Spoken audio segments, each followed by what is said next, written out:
O dia 16 de outubro de 2024 vai ser sempre marcado na vida e nos corações de todos aqueles que acompanharam a banda One Direction. Durante muitos anos, levando legiões de fãs ao redor do mundo e conquistando audiências e públicos imensos e números exorbitantes, o One Direction, que já não era mais uma banda, mas simplesmente teve um crash muito grande com a partida de Liam Payne. Olá, habitantes, tudo bem com vocês? Sejam bem-vindos a mais um podcast do Mundo do Who. Hoje é quarta-feira, hoje é dia de falar sobre cultura pop. E eu achei de bom tom fazer essa comparação entre o que aconteceu há quase um ano e meio atrás e agora sobre a volta dos integrantes da One Direction com lançamentos novos.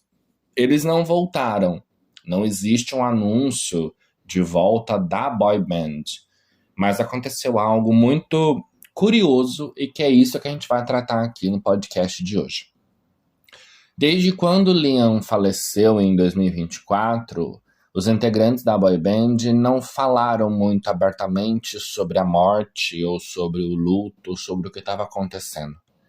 Foi somente agora, um ano e meio depois, que em entrevistas tanto Harry Styles quanto Niall foram falar sobre o processo da morte nas suas vidas. Vou falar primeiro sobre o Harry. O Harry ele já era uma pessoa que estava num processo, depois que ele terminou a Love Zone Tour, de ficar mais afastado da mídia e ficar um pouco mais no canto dele, meio que descansando, digerindo, né, pós-shows e tal. É um processo que a gente já conhece do Harry já há um certo tempo. Só que o que aconteceu depois da morte do Liam foi algo um pouco mais brusco. A gente viu o Harry simplesmente desaparecer. Não existia quase notícias, fotos, informações, fofocas, nada sobre Harry.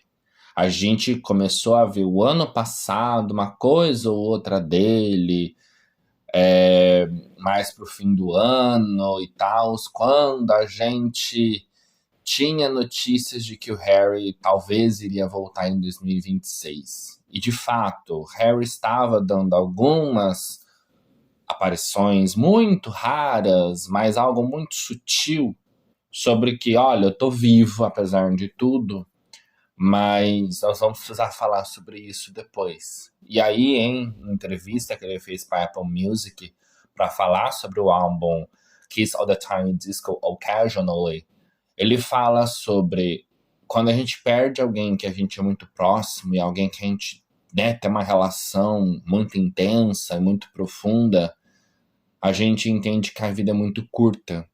E o álbum e as músicas falam sobre isso, sobre aproveitar a vida, sobre aproveitar enquanto a gente está aqui, sobre se conhecer, sobre se redescobrir. E o processo que o Harry fez para a construção deste álbum, que ele lançou agora em março, foi justamente isso. Foi um processo de se fechar num todo, se isolar do mundo, e então ele ir mostrar através da música o quanto é importante viver e estar vivo e aproveitar os momentos, aproveitar as pessoas, as escolhas, o mundo onde ele está, aproveitar a sua música, aproveitar o carinho dos fãs e fazer com que isso seja algo positivo para ele mesmo e para quem está ao seu redor. E aí a gente tem um lançamento em janeiro do single, uma apresentação e aparição Grammy Brit Awards e depois o lançamento no começo de março. Tudo muito rápido, muito encadeado, mas que vai chegar no segundo ponto. Nós tivemos então o Niall em uma entrevista muito emocionante, onde ele fala sobre o primeiro sentimento que ele teve quando recebeu a notícia foi um choque. Porque, de fato, ele tinha estado com o Liam poucos dias antes de receber a notícia. Ele estava junto, eles estavam no show do Niall. Ele disse, era como se ele estivesse se despedindo. Era como se ele estivesse ido lá para me dar o último abraço. E a gente nota nitidamente o quanto a perda do Liam quebrou o Niall por dentro. A gente percebe o quanto que aquilo fez com que ele saísse de álbuns com uma pegada mais alegres e afins e entrasse agora num álbum onde ele diz que é muito mais profundo e muito mais sobre o sentimento que ele conseguiu pôr para fora do que ele estava passando. E ele ainda enfatizou que uma das músicas é sim uma música para o Liam, uma música que ele fez para expressar o que ele estava sentindo. E ele lançou o primeiro single dessa nova era agora em março. E aí a gente tem, em janeiro, em sequência, quase que um dia depois do outro, o lançamento do álbum do Lois e o lançamento do single do Harry. Em fevereiro, a gente tem o lançamento da música do Zayn. E em março, a gente tem o lançamento do Harry e do single do Niall. Ou seja, em menos de 2 meses, todos os integrantes do One Direction lançaram coisas. E aí começou aquela especulação. Foi programado? Não foi programado? Foi algo que eles planejaram e decidiram fazer isso como uma forma de conectar os fãs? Não sei. Mas uma análise que eu faço aqui enquanto fã do One Direction, acompanho os meninos nas carreiras solos e tudo mais, eu entendo que não foi sobre planejamento ou sobre alguma coisa talvez proposital, mas eu sinto que foi o tempo que eles precisaram para conseguir digerir tudo aquilo e para conseguir agora entregar trabalhos novos. Falar que eles decidiram fazer isso de propósito, eu não sei. Mas eu percebi que todos eles, cada vez que via alguma coisa do outro, iam lá e faziam comentários positivos, se apoiando, se encorajando, fazendo algo que mostra o quanto eles, apesar de não estarem mais juntos enquanto banda, mas aquele sentimento de cuidado entre uns com os outros ainda existe. E é muito bonito você perceber que as músicas que estão vindo e que vieram, o Lois mesmo tem uma música do álbum dele que é nitidamente, mesmo que ele não tenha declarado, mas é nitidamente falando sobre o Liam. É algo assim, explícito. Ele fala, eu sinto tanta falta, eu não tive como, eu não tive como me despedir. Eu não lembro agora a letra exata, mas ele fala justamente coisas sobre o Liam. Você consegue perceber que era falando sobre esse tempo passado. E a pegada do álbum que o próprio Niall explicou e o Lois produziu é justamente sobre uma sensação de nostalgia, de falar de passado, de falar sobre coisas internas, sobre o autoconhecimento em alguns momentos. O próprio álbum do Harry fala sobre um processo de crescimento, sobre de aprender a lidar com as dores, né? Muita gente até associou que talvez a música Paint by Numbers do álbum do Harry seja uma indicação de algo que ele sentiu sobre o Liam também. Ele não deixou nada explícito. Ele disse que o álbum é justamente sobre esse processo de aproveitar a vida.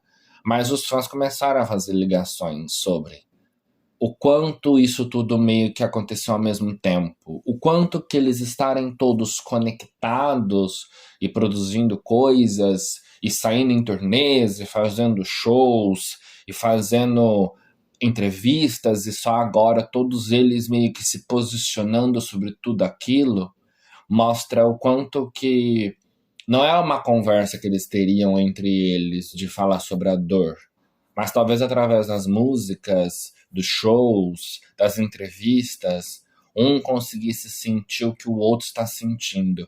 Porque eu me coloco no lugar deles. Eu não consigo imaginar o Harry sentando na frente do Niall e os dois chorando. Eu sei que talvez eles estarem frente a frente seja inclusive doloroso. Porque, de alguma forma, a presença deles juntos remeteria 100% a ideia do Liam. Gente, desculpa, eu começo a falar os nomes, eu me embolo, porque para mim foi algo muito complicado quando eu recebi a notícia. 20 minutos depois da publicação, eu abri o celular e eu olhei e eu tipo, pera, como assim? Ele simplesmente morreu do nada. Eu sabia que o Liam estava passando por um processo de depressão e questões de saúde, que estava num quadro bem complicado, mas pensar que ele iria morrer era algo que ninguém tinha ali em mente. E ele sempre foi a pessoa que quis e que encorajou os meninos a fazerem um comeback de tipo, vamos fazer uma apresentação juntos, ou vamos se unir, ou vamos fazer alguma coisa. E não deu tempo. Por mais que eles estivessem em momentos diferentes da vida, mas eles estavam todos meio que em momentos de pausas, né? E a morte dele meio que uniu os meninos de uma maneira que não era esperada, que não era o ideal, mas que fez isso acontecer. E eu acho que o lançamento dessas músicas talvez seja a forma que eles encontraram, mesmo que inconscientemente, de mostrar para o Liam que sim, eles estão de volta, eles estão juntos. Mesmo não como uma banda, mesmo não no palco ao mesmo tempo, mas estão ali, um por um, produzindo as coisas individualmente, mas que conversam entre si, que trazem esse sentimento sobre o processo de o quanto é complicado. Porque, gente, luto é uma coisa muito individual. Não existe uma receita. Tem gente que sente o luto de uma maneira muito imediata. A pessoa perde alguém ali, ela desaba, ela se destrói, ela se descabela, ela chora, ela grita, ela esguela. Tem gente que entra em choque e só vai conseguir processar o luto depois de um tempo. Tem gente que sente o luto de uma maneira muito mais complexa. A pessoa tem momentos de altos e baixos, de euforias e depressões, e angústias e risadas, momentos de boas lembranças, e aí de repente essa lembrança boa volta aquela tristeza e aí a pessoa desata a chorar. Não existe uma fórmula do luto, não existe um manual de instrução de como lidar com isso. E talvez a gente perceber que todos eles demoraram esse tempo, mais ou menos um ano, para conseguir falar sobre isso, talvez justifique que precisou deste um ano para que eles conseguissem todos pôr para fora essa dor, pôr para fora esse sentimento, conseguir de alguma forma mostrar para o mundo, olha, a gente está aqui. Por mais que não seja o mundo ideal, mas a gente está bem. A gente está produzindo, a gente está feliz, a gente está aqui compartilhando sentimentos com vocês. Harry fez vários comentários sobre o quanto ele é apaixonado pelos fãs dele e quanto ele diz que os fãs criaram um espaço de muito amor, muito acolhimento e muita felicidade, seja no show, seja nas redes sociais, seja em todos os locais. E isso foi uma coisa muito bacana. Muitos dos fãs do One Direction que foram seguindo a carreira dos outros meninos, seja de um ou outro, seja de todos, igual eu acompanho praticamente todos, faz com que a gente entenda que essa paixão, essa euforia que é de lá de trás, gente, eu era adolescente quando eu comecei a ouvir One Direction. São muitos anos de lá pra cá. A gente consegue perceber que foi uma fanbase construída com muito carinho, com muita atenção. Existem vários recortes para as redes sociais de fãs falando coisas sobre os meninos e eles ficarem tipo impressionados do quanto os fãs sabem detalhes às vezes das vidas deles que nem eles lembram, que nem eles às vezes param para pensar. E não é à toa. Quando você tem essa relação com pessoas que é da sua idade, porque, gente, eles têm praticamente todos a mesma idade do que a galera que eu via naquela época, que hoje tá mais velha, tipo eu. Eu tenho 29. O Harry tem 31, 32, coisa assim. O Niall a mesma coisa. O Liam também, a idade era muito próxima da gente. Então, quando a gente ver isso acontecer, né, tanto da morte quanto esse crescimento deles desde quando era uma banda, é uma conexão muito forte, porque é uma representação do que a gente talvez idealizaria para nossas vidas. É uma conexão sobre problemas que eles passaram, que muitos de nós também passam, sobre a questão de identidade, sobre a questão de lidar com problemas de saúde mental, alimentares, bebidas e afins. A gente conhece pessoas próximas a gente que tiveram problemas parecidos. Então, não é simplesmente ser fã, é uma conexão e um sentimento muito mais profundo. E quando eu decidi fazer tanto o texto lá pro blog quanto aqui o podcast, não era sobre o luto, falar sobre a morte de fato do Liam, mas é falar sobre esse processo de reconstrução deles enquanto cantores, enquanto músicos, depois desse tempo, depois dessa pausa de silêncio. De tipo, olha, a gente resolveu meio que lançar todo mundo junto, meio que um atrás do outro, para conseguir mostrar para vocês que por mais que a banda não esteja unida, mas de alguma forma a gente tá por aqui. Eu sei, não existe nenhum comentário dizendo que isso foi planejado. Mas quem acompanha os meninos e viu o que isso gerou entre eles, mostra que talvez não foi por acaso.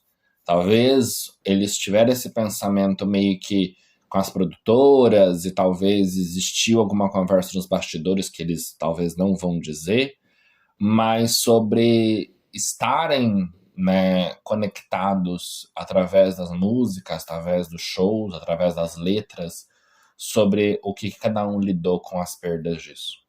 Então é isso, habitantes. Ouçam os álbuns, acompanhem essa fase nova deles. É muito importante, é muito emocionante ver o crescimento, ver o desenvolvimento enquanto músicos que cada um tem passando. E o quanto essas fases agora mais introspectivas e mais profundas têm feito os meninos do One Direction chegar num local diferente. E é isso. Um beijo para vocês e até o próximo episódio.